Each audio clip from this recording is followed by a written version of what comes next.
Hi, so today we're performing an eyebrow transplantation in an African American patient that we elected to perform a FUT technique.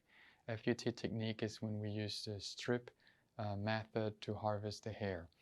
This particular patient visited 2 or 3 other doctors where she was told that she was not a candidate for an eyebrow transplant because of the type of hair. And what happens is that African American hair tends to curl inside the scalp, making it a little bit more challenging for the harvesting. A lot of the newer techniques, such as the FUE technique, where the graft is harvested with the machine, if the hair is curling inside the scalp, it can be damaged.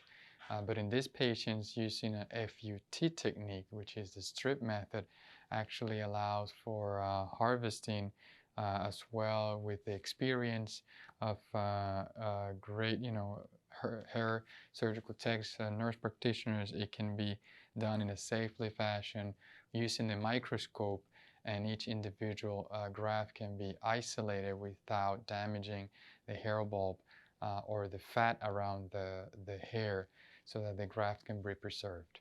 So I think this is important to mention that with the appropriate technique and the experience, hair transplantation and eyebrow transplantation in African American patient, it is possible.